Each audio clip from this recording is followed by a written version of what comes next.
প্রিয় ভিউয়ার্স, আসসালামু আলাইকুম। বিডি টাইস স্পিনিং চ্যানেলের পক্ষ থেকে আপনাদের সবাইকে শুভেচ্ছা অভিনন্দন।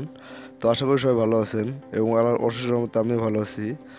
তো এই টয়লেটের সামনে বিট, অনেকে বিট বলে এবং চোকাট বলে। তো আসলে সেই কাজটা করে দেখাবো এই ভিডিওতে। চলুন ভিডিওটি শুরু করা যাক।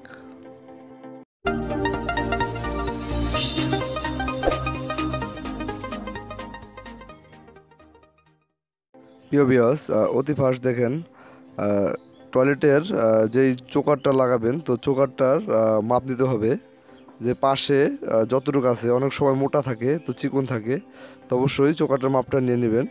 তারপরে হাইটে যতটুকু উঁচা দিবেন, তো ততটুকু মাপ নেবেন। তো আশা করি এটা সবাই বুঝেন। দেখুন, অনেক সময় ফ্লোরে কাজ করার পরে অনেক কাটিং পিস বের হয়। তো চেষ্টা করবেন যে কাটিং পিস দিয়ে চোকারটা করার জন্য। যদি কার্নিং পিস না থাকে তো সেক্ষেত্রে আলাম পিস ব্যবহার করা যায়, সেটা সমস্যা নেই।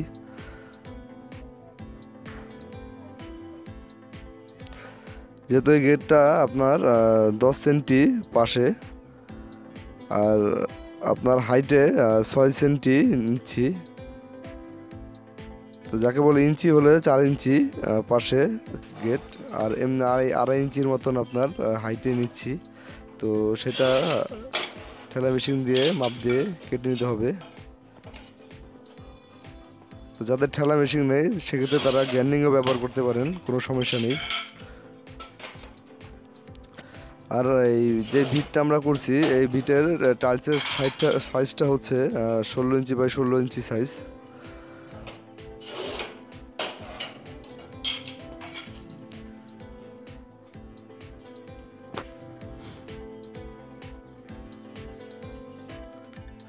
আর অবশ্যই যখন ভিটটা হাইটটা দিবেন চেষ্টা করবেন 2 থেকে আড়াই ইঞ্চি উঁচা দিতে, না হলে যে গোসল করার পানিটা, সে যখন গোসল করবেন তখন ওই পানিটা বাইরে বেরিয়ে যাবে, তো সমস্যা হবে।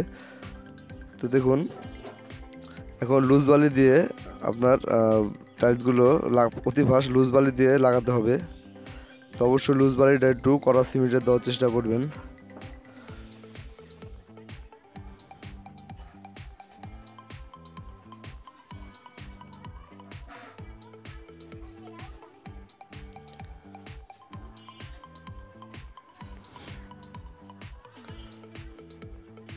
ভালো করে মেপে দেখবেন যে দোনো পাশের চোখারটা লেভেল আছে নাকি, এই পাশ তো পাশ।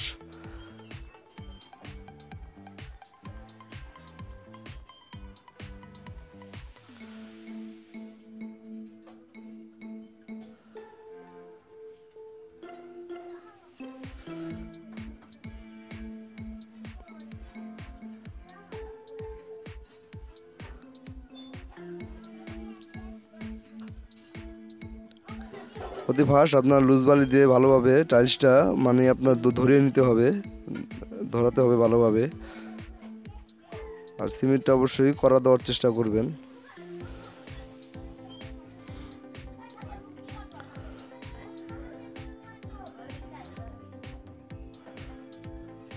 তো দেখুন, এই সাইডে আপনার মোটামুটি আপনার ধরানো শেষ। এখন ওই ব্যাক সাইডের মাপটা নেবেন, আর ব্যাক সাইডের মাপটা যখন নেবেন স্পিরিট লেভেল দিয়ে মাপ দিবেন।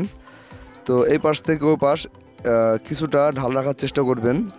অনেক সময় যদি আপনার পানি পড়ে, তো সেই পানিটা যেন আপনার টয়লেটের দিকে চলে যায়। দেখুন,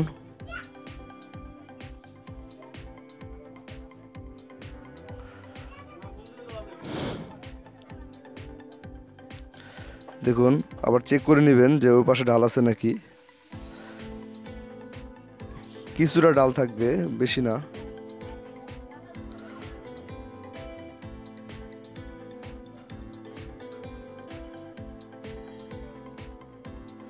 এখন ওই পাশেরটা আপনার লুজ বালি দিয়ে ভালোভাবে ধরিয়ে নেবেন,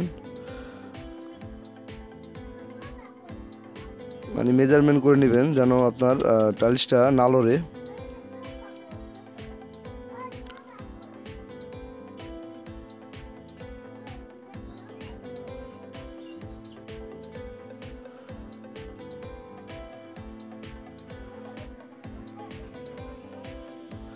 আর আরেকটা বিষয় বলি, চ্যানেলে যারা নতুন এসেছেন অবশ্যই চ্যানেলটা সাবস্ক্রাইব করে রাখবেন। আমরা এই টাইল সংক্রান্ত ভিডিও আমাদের এই চ্যানেলে নিয়মিত দেওয়ার চেষ্টা করি। আর যারা চ্যানেলটা সাবস্ক্রাইব করে রেখেছেন তাদেরকে অসংখ্য ধন্যবাদ। আর যে কোনো কাজের বিষয় যদি আপনারা জানতে চান অবশ্যই কমেন্ট বক্সে কমেন্ট করে জানাবেন। আমরা সেই বিষয়ে আমাদের এই চ্যানেলে ভিডিও দেওয়ার চেষ্টা করব। দেখুন ভিডিওতে আসলে যেভাবে দেখানো হচ্ছে আশা করি এইভাবে কাজ করলে কাজটা সম্পূর্ণ হয়ে যাবে। তো এখন যেহেতু আমরা রোজবাড়িতে পুরোটা ধরিয়ে নিয়েছি, এখন আপনার দোরসা বালি দিয়ে লাগালে ভালো হয়। দেখুন ফ্লোর টাইলসটা আসলে যেভাবে আমরা ফিটিং করি তো সেইভাবেই এই উপরের টাইলসটা লাগালে ভালো হবে। তো অনেক ক্ষেত্রে আপনার গেটটা এত পাশ থাকে না, আরও চিকন থাকে, 6 সেন্টির গেটও থাকে। তো আসলে গেটটা যতটুকু থাকে আপনার সেই মাপেই বিটটা দেওয়ার চেষ্টা করবেন।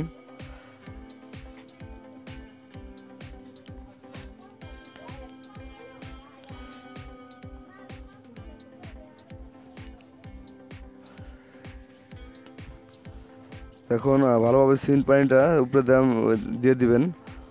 তো দেখুন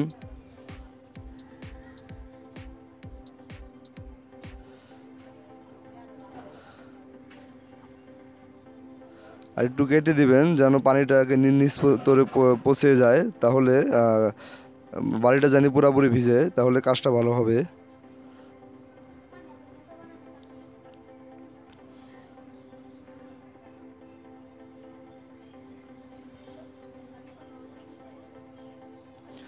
আর টাইলসের দোনো পাশ একটু ঘষা মানে ভেঙে দিবেন, তাহলে টাইলসের উপরে যদি বালি থাকে তাহলে টাইলসটা ভালোভাবে মিশবে না।